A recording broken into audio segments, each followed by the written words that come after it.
सबसे पहले तो ये बहुत ही दुर्भाग्यपूर्ण घटना है और जो छात्र इसमें मारे गए हैं, मैं उनकी आत्मा की शांति के लिए प्रभु से प्रार्थना करता हूं, ईश्वर से प्रार्थना करता हूं कि उनके परिजनों को ये अपार कष्ट जो उनके ऊपर आया है उसको सहन करने की शक्ति दे। जहां तक इस घटना का विषय है, कई कोचिंग सेंटर अपने बेसमेंट में इलीगल तरीके से लाइब्रेरी चलाते हैं, क्लासेस चलाते हैं, जो पूरी तरह से गलत है। किन अधिकारियों के साथ मिली भगत करके ये किया गया, उन पे कार्रवाई होगी और कार्रवाई के लिए हमारी जो एमसीडी की मेयर हैं वो कल से सक्रिय भी हो गई हैं। हमारे डॉक्टर सेली ओबराय, हमारे स्थानीय विधायक और सेली ओबराय जी, वो लोग वहां मौके पे भी रात भर मौजूद रहे। मैं एक दूसरी बात ये भी करना चाहता हूं कि जो मंत्री सौरभ भारद्वाज जी का, आतिशी जी का, गोपाल राय जी का और इमरान हुसैन का जो वीडियो सामने आया है अधिकारियों के साथ मीटिंग का, वो मीटिंग बारिश के पहले हो रही है। उस समय उन्होंने, मंत्रियों ने बार बार कहा कि डीसिल्टिंग कराइए, नाले जाम हो गए हैं, पानी भर सकता है, अभी बारिश जब शुरू होगी समस्या आ सकती है और लंबे समय से ये समस्या है। अधिकारी काम नहीं कर रहे हैं और उस पर कार्रवाई करने की जिम्मेदारी किसकी है?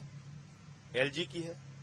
तो मैं बीजेपी वालों से पूछना चाहता हूं कि दिल्ली के लोगों को आप सजा दे रहे हैं, उनकी जिंदगी आप नरक बनाना चाहते हैं। आपने जबरदस्ती करके सुप्रीम कोर्ट के आदेश के बावजूद आपने एक नोटिफिकेशन जारी करके, एक अध्यादेश जारी करके दिल्ली के सारे अधिकार ट्रांसफर पोस्टिंग के छीन लिए। और अब जब कार्रवाई करने की बात आती है तो एलजी के साथ मिलकर आप साजिश रच रहे हैं। ये बीजेपी की गहरी साजिश है कि दिल्ली को नरक बना के रखो, बर्बाद करके रखो। इनको एक्सपोज करेंगे, इनको पूरे देश और दिल्ली के सामने इनको एक्सपोज करेंगे। और मैं तो माननीय सुप्रीम कोर्ट से और सीजीआई महोदय से भी कहना चाहता हूं कि कृपा करके देखिए क्या हालत बना रखी है इन्होंने। ऐसी साजिश आप रच रहे हैं कि नाले भरे रहें, बाढ़ आ जाए, कोई फर्क नहीं। मंत्री बार बार कहते रहे आपको साइट जाने का मौका नहीं है, आपको कार्रवाई करने का मौका नहीं है। तो ये किसके कहने पे किया गया? बीजेपी और एलजी के कहने पर।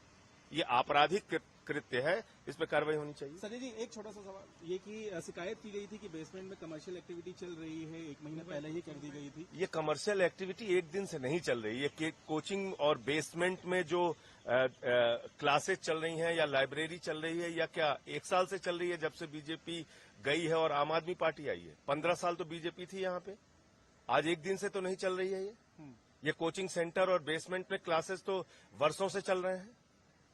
किसकी मिली भगत से चल रहे थे, आप बताइए मुझे।